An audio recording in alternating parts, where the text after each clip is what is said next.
kijana aliyekulia kwenye familia akawa anafurahia baadhi ya mambo kwa sababu baba yake yupo. Siku ikitokea baba hayupo, pengine yuko mbali, au pengine hatuombei, lakini kufa tunakufa. Bwana asifiwe. Ikitokea mmoja kwenye familia ametangulia, utashangaa yale mahusiano yote yaliyokuwepo yamevurugika. Na ndio maana ni rahisi kuwa na biashara, lakini siku mmoja ambaye alikuwa anajua namna ya kutengeneza mahusiano ameondoka, ile biashara inakufa, yale maono yanakufa. Na ndio maana tuna watu wengi utashangaa mtu anakwambia, yaani kipindi kile cha baba alikuwepo, hii biashara isingekuwa hapa. Lakini baba kwa mfano ameondoka, amewachia fedha ziko benki. Natumia mfano sio mzuri, lakini naomba mnielewe. Bwana asifiwe. Baba ameondoka, amewachia fedha ziko benki, amewachia miradi ipo. Hajaondoka na fedha, amewachia kila kitu. Lakini angalia, baada ya mwaka mmoja, miaka miwili, kila kitu kimevurugika. Kwa wale watu walikuwa na uhusiano na ile familia, utashangaa wapo. Kwa hiyo tuna changamoto kubwa katika namna tunayojenga mahusiano na watu, au namna ambayo tunahusiana na watu, au namna ambavyo tunahusiana na jamii, au namna ambavyo tunahusiana sisi kwa sisi. Iko changamoto kubwa sana, na imetugharimu kwa sehemu kubwa sana, imetugharimu sana sana. Na pengine unanisikiliza jioni ya leo, kuna mahali umetengeneza mahusiano na watu, kuna watu unahusiana nao, kuna watu umewapa nafasi kwenye maisha yako, na wamegharimu sana maisha yako,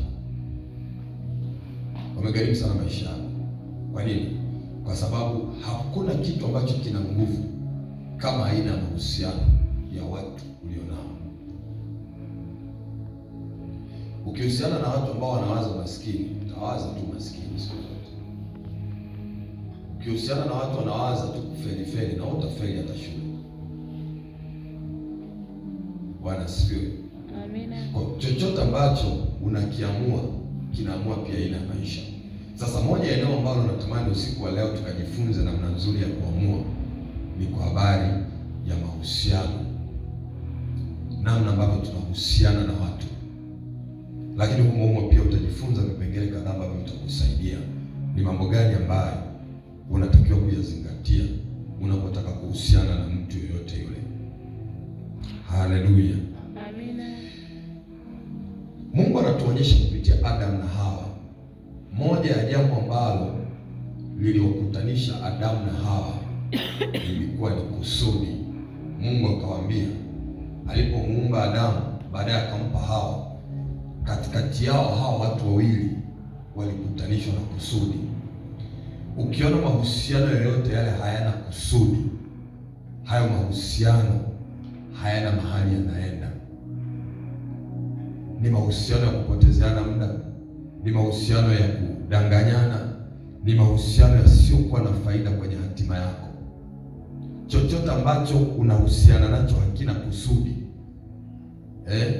chochote ambacho unakimiliki hakina kusudi, kinakupotezea muda.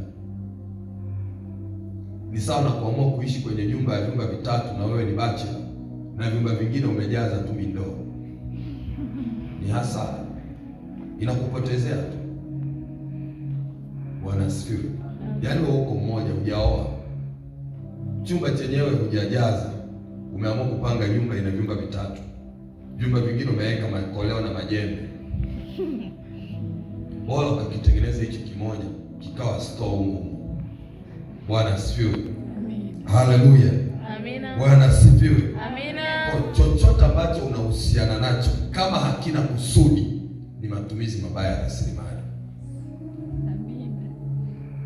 Kwa kama wewe una rafiki ambaye yaani huoni kokote mnaenda, alafu unamuita shoga, unamuita BFF, unamuita shosti, alafu huoni mahali mnaenda, ni matumizi mabaya ya rasilimali watu. Bora ukamwacha mpaka endelea na maisha yake. Chochote ambacho Mungu anatuonyesha, jambo la kwanza alilolifanya kwa Adam na Hawa, akawaambiaje? akawapa kusudi la kuitunza bustani. Mahusiano yoyote ya mtu na mtu au mtu na vitu lazima yawe na kusudi. Ukitaka kununua simu ya milioni 2, tutakuuliza unataka kufanya nini?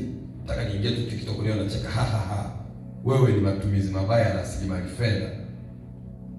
Sio kama unaelewa mtu wa Mungu. Amen. Bwana asifiwe. Amina. Kwa sababu ili useme kwamba nataka kununua simu ya milioni 2, unataka kutumia nini? Kama tu ya kuingia TikTok na kufanya nini? Zipo simu za $200, nunua, fanya, ingia TikTok, maisha yaendelee. Kama unanunua ya milioni 1, uwe na sababu ya kujitetea kwa nini unanunua ya milioni 1. Sio kama unaelewa mtumishi. Bwana asifiwe. Amen. Haleluya.